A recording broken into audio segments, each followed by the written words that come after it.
So the first one was, are there any websites to publish scoping review protocols? And is it important to publish a protocol for this type of review? That's a really good question. And I'm wondering if that is being asked because sometimes it's more difficult to, certainly it's not possible to publish a protocol on a scoping protocol on Prospero, but there are other ways of publishing protocols. Open Science Framework, I've published them on BMJ Open. So certainly it's important to prepare your protocol. Now it may be that certainly in a very rapid context, the process of getting it published might be difficult within that time frame, but certainly preparing it is critically important. But there are ways of publishing it. Even at the moment, you can't publish them on Prospero. But there are certainly ways, and I would encourage you to do so. Okay, thank you. Then some researchers outside Cochrane still argue firmly that scoping reviews are not systematic. Can you expand on why scoping reviews are systematic? Okay, I think that's touched a little bit on this use of the term. It's the way that we use the term. So this idea of this rapid scoping work that's done in preparation for a review, and the distinction between this systematic, and I think I think the problem here is more one of terminology. And I think this is also partly why we're seeing sort of other terms like mapping review and so on. But I think these are two very distinctly different types of output. This very sort of rapid work that you do, and it's unfortunately, I think it's because the terminology is the same. So that piece of work you do to just get a handle on, just how big something is, has it been done before, is often called rapid scoping. And obviously, it's not going to be exhaustive. It's not going to be done with clearly defined inclusion, exclusion. It's done to really get an understanding of the area. That's very different to a systematic scoping review where you are describing as in an objective way what the parameters are around your question, what your inclusion and exclusion criteria is going to be, that you're not handpicking or selecting those studies that you think are most interesting, but there's a rigor to it. I hope that's answered it. I think the problem is the fact that those two terms are often used to describe quite different things. Mm-hmm. Next question, how exhaustive should a scoping review be in terms of number of databases, etc.?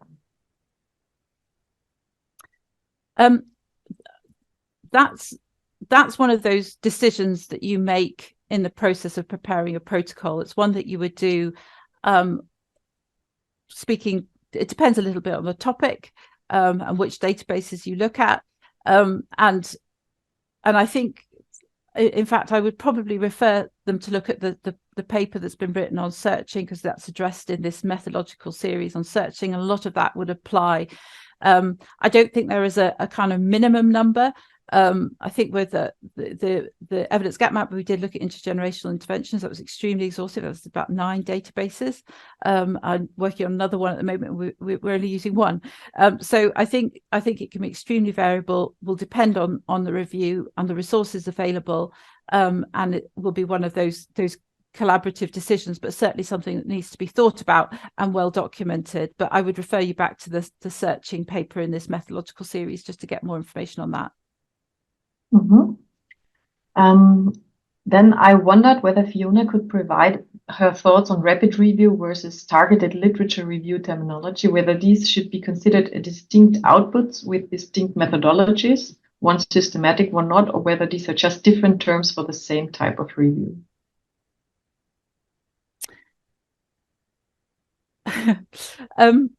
I think this sort of goes into this area of quite complex terminology, and I know I've got colleagues, I don't know if they're on the call with us, who are spending a lot of time at the moment, Danielle and Zach, looking at the terminology, and I think, and that's partly why I quite like this term big picture reviews, because actually we're going to see variations of approaches, and quite often reviewers will perhaps tweak a methodology and give it a new name. So actually almost thinking about this family of approaches, and we call them big picture because that's exactly what they're doing, is they're describing a big picture view.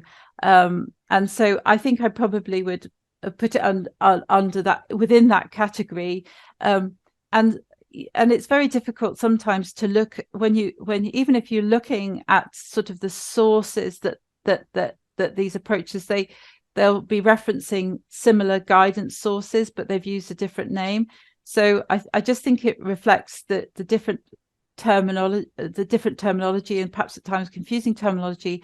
What I would say is to look, if you've got something like that, look to see what methods they're sourcing and then how they've described their methods of use, and how obviously what reporting guidance they've used to as they've written it up. I'm sorry, I probably haven't completely answered that question. I hope I have a bit. I've got my email address there. Please drop me an email if I haven't answered it well enough and you want me to send you some literature. We've tried to explore some of those differences in that paper that I mentioned at the beginning, and that's on the reference list. Thank you. And please, could you comment on the use of AI as a tool to help with screening? Do you have any experiences with it? Okay.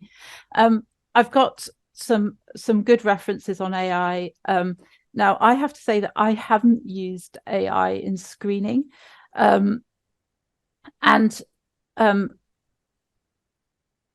have read about it, spoken about it, and cited that. I've been a bit cautious about trying to use it, simply because of the idea that actually in quite complex reviews it may be more difficult, and also this problem of applying it to situations where you're actually not necessarily wanting the paper that's most like the paper you've just looked at, but you're trying to understand that bigger picture. So I think there's a place for it. I think increasingly it will be used perhaps as a second reviewer, and that's something that I'd like to try and explore. But there are some examples out there. Candice Hamill's written quite a nice paper on looking at how, and I think makes a really important point that that you need to make sure you document how you use it. But the other thing is that actually there requires quite a lot of preparation in their use. You've got to create a data set that the language that the model can be more the text mining and machine learning can learn from. So and also making sure that you're working with a data scientist for some of these.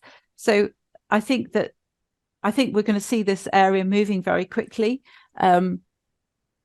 but I don't think we're quite there yet. And certainly in scoping reviews, I think that we've got to use it with some caution. Mm-hmm. Thank you. So then there was a question on what the Cochrane group recommends, and I shared our paper on supportive software. And then there was a sub-question, what we define as an experienced reviewer. So we did not specify, but for rapid reviews or rapid review approaches, as you also said, Fiona, we recommend that people have experience with systematic evidence synthesis before they go to the rapid approach. And the same is with the screening, but it's hard to put a number in there when you are experienced enough. I think you're experienced enough to know when you need to be cautious about the rapid approach you're adopting, because you know what the impact of it will be. Then the next question is, how about a compromise in the screening process, title abstract screening by 2 reviewers parallel, specialist plus information specialist, and full text screening by a specialist alone? Yeah, so you're just describing sort of different sort of iterations, if you like, of some of these approaches. John Rathbone's written a paper looking at just screening on title and abstract. One of the problems about applying that in scoping reviews is because you've got to have a really very clearly defined set of terms that you will use. And when you're looking and doing something that's a little bit more exploratory, you may not have a very clear idea of all of those terms. So I think, and although there's some application of that approach which shows quite a lot of time saving, there are also reviews where it missed a lot. So I think there are some things that can, and this is where sort of when I talked at the beginning about some of the different viewing rapid approaches as a toolkit, if you like, is looking at and considering these different approaches, because you may be able to select some of them for a particular view, but you wouldn't choose them for another. So I think having an understanding of your toolkit, if you like, and as you just described, it may be that you pick and choose certain elements and apply them. The critical thing will be understanding what the implications of them might be for that particular review, and making sure that you document that so it's very clear to anyone who's looking at it what you've done, and also making it really clear what the impact of that might be in terms of risk to generalizability, risk of increasing possibility of error, and introducing bias. Thank you. So I see that time is running and we have a lot of questions. I think this will be the last question. And if people have more questions, can they contact you, Fiona? I'd be very happy if they did. Okay, so then the last question, what do you think of softwares other than Covidence, like Rayan, for example? I think that they're really promising. I use EpiReviewer a lot, as you've seen. I just find it fantastic. So I think the critical thing is become familiar with it before a rapid context. And I've got colleagues who use Rayan and really like Rayan. I think the critical thing is make sure that you're conversant with it before you start rapid, and also that those working in your team for the rapid review are conversant with it too, because you don't have time for things to go wrong in a rapid context, particularly if the reason you're doing it rapidly is because there's a deadline in time. It may be it's got very limited resource, perhaps not pressure on time, but quite often there's a time deadline. So that would be my advice on that.